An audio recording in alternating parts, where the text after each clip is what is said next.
Downtown Los Angeles, it's a tale of two cities, the 110 freeway dividing them. The east side of the freeway has suddenly become one of the hottest real estate markets in America. Major construction projects are underway all over the place. But right next door, in the neighborhoods west of the 110, many families are living below the poverty line.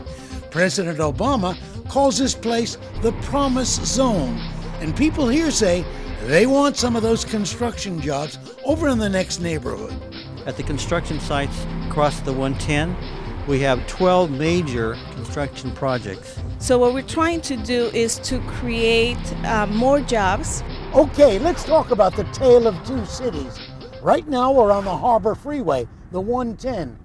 It's the line of demarcation. On this side, the downtown area is red hot, full of new, interesting things. It's 1:30 at 8. Welcome to downtown Los Angeles, where business is suddenly booming. There's economic energy everywhere. This area has become one of the hottest real estate markets in America. Money from around the world is pouring in from investors who want to own a piece of downtown Los Angeles. In downtown Los Angeles right now, you have this incredible surge of development. Literally billions of dollars are pouring into this community. You have people building apartment complexes. You have people building expensive condominium buildings.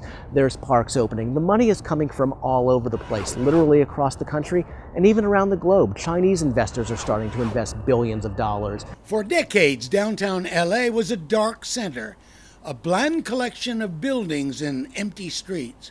At night, it became a wasteland. Now, thousands of people crowd into the area at night for the monthly Art Walk Festival. Hundreds of restaurants and bars have opened up.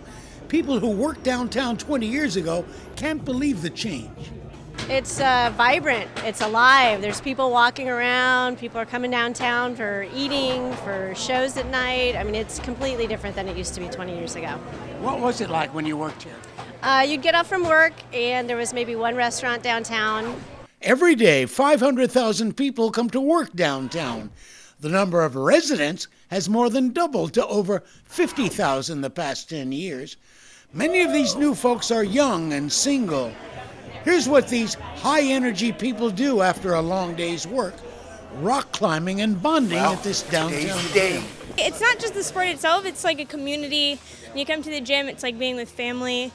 It's just amazing. It's like the most supportive group of people you'll ever meet. GQ magazine called LA the next great American city. And get this, the New York Times listed downtown Los Angeles as one of the top 5 places to visit in the world this year. Some of the young newcomers are giving LA a national reputation. Ari Taymor's tiny bistro on Broadway, Alma, with just a small sign out front, was named the best new restaurant in America by Bon Appetit magazine.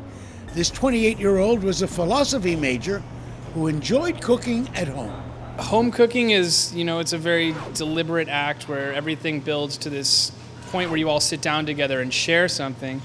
Restaurant cooking is about repetition and about consistency and about being able to repeat the same experience over and over and over again, almost exactly the same. But how did this explosive growth happen?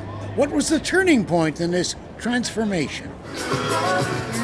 Obviously, Staples Center coming in 1999 was a critical addition to the downtown environment. It was a $1 billion investment by a large company, made other investors sit up and take notice. Carol Schatz, sometimes called the Queen of Downtown, is president of the Central City Association.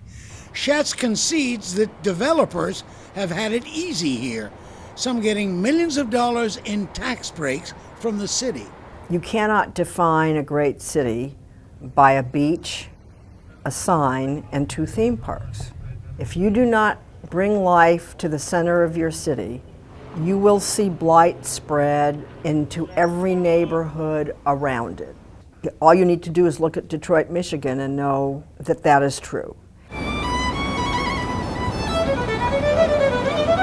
Talk about bringing life to the city center. There are now more artists working in downtown LA than any time in the city's history.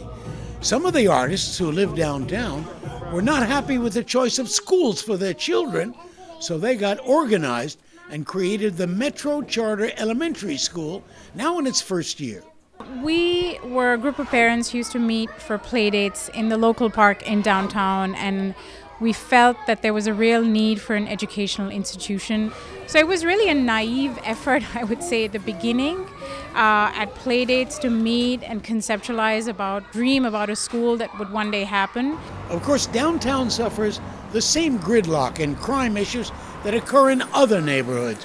Police say violent crime is down, but that petty crime is a constant among the huge homeless population. The reason why we have to deal with this overconcentration is that most of the elected officials that we are dealing with do not want to hear screams of pain from their neighborhoods in their districts.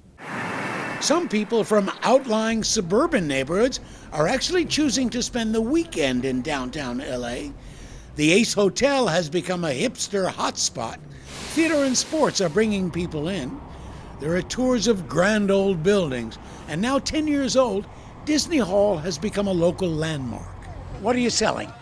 Shoes for children, flower girl dresses, wedding accessories, quinceañera accessories. So if you have any daughters that are getting married, or if you're getting married again, come check us out.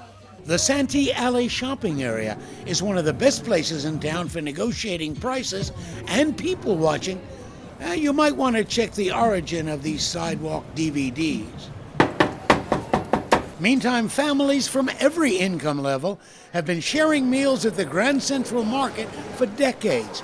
Ethnic delights are still served here, but more trendy vendors are coming.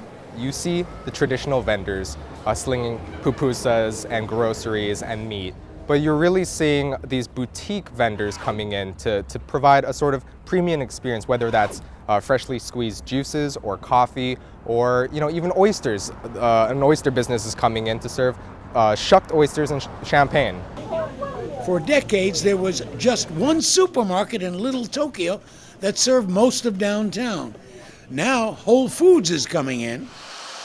Ralph's was the first major brand market to open here, and it's been doing booming business the past 5 years. The Ralph's has been a phenomenal addition to downtown, and their deli is the #1 grossing deli in the whole Kroger chain nationwide.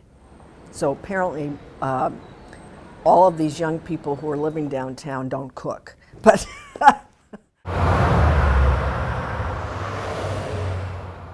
now let's go to the other side of the 110 freeway. It's one of the poorest neighborhoods in America. It's a place where lots of people drive through but don't actually stop. Still, the president noticed it. Just west of the 110 freeway, where 160,000 people live, is an area the president calls the Promise Zone. The White House has given this name to only 3 cities in America, where the president claims there's a need for special government spending because of poverty, crime, and lack of opportunity. We call these communities Promise Zones. They're neighborhoods where we will help local efforts to meet one national goal, that a child's course in life should be determined not by the zip code she's born in, but by the strength of her work ethic and the scope of her dreams. LA's Promise Zone includes the neighborhoods of Pico Union, Westlake, East Hollywood, and parts of Koreatown. 25% of the households here earn less than $15,000 a year. The rates of violent crime and poverty are much higher than the rest of Los Angeles.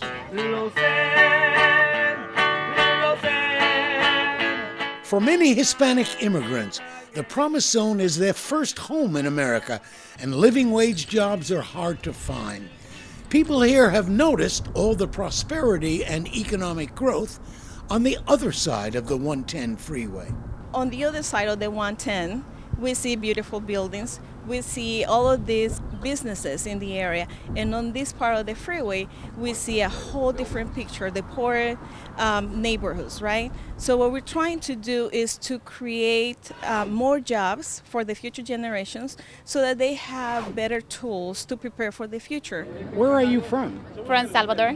El Salvador? Yes. Honduras. ¿Dónde? De Guatemala. Guatemala. El Salvador, Centroamérica. You like it here? Sí. Delicious. For most of these Central American immigrants, life and hope revolve around the family and the children. Sunday afternoon dinner at Playa Las Tunas on Alvarado Street is a chance to relax and reflect on the dreams people have for their kids, which are getting them into schools and on the path toward a better life. But neighborhood gangs are a menace. The schools are not safe here. The kids have to run away from so many things, and the last thing they're thinking is focus on study, but they focus on something else. So it's really bad. So we need safer communities. We need better education. We need our kids to really, really have a chance. Community leaders running for neighborhood council in Pico Union are actively looking for ways to get people into jobs across the 110 freeway and into the booming construction industry.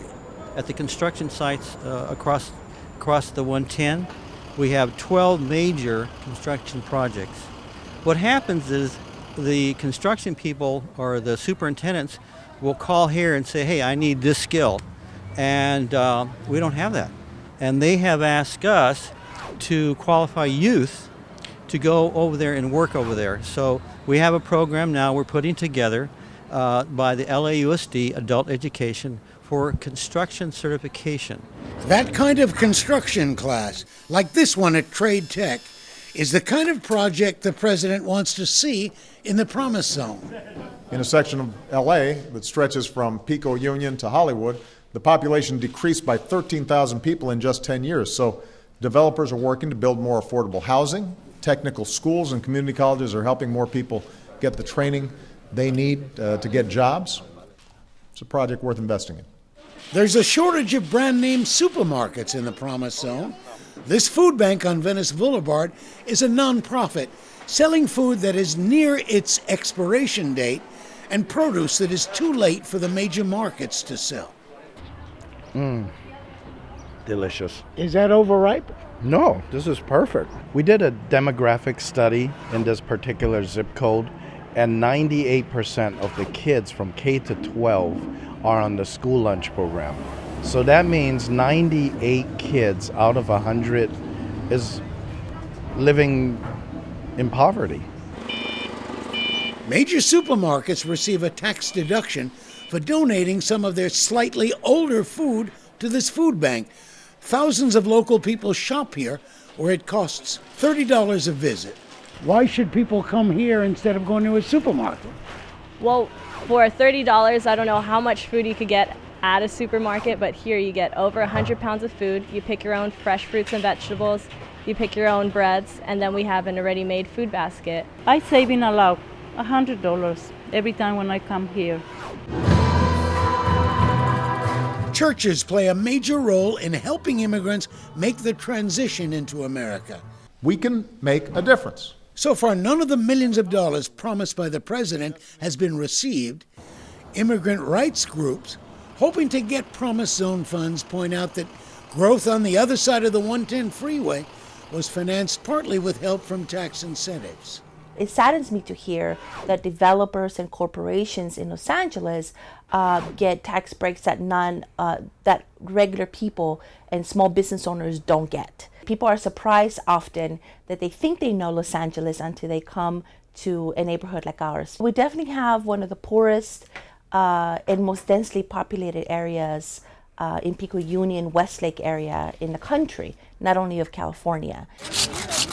Of course, there's a lot of vitality, entrepreneurship, and Latin color in most of these neighborhoods. Special classes like this one are supposed to be a major recipient of the president's Promise Zone funding. These teens are high school dropouts who couldn't make it in public schools. Here at the Youth Policy Institute, these kids are getting more individual attention and a chance to dream.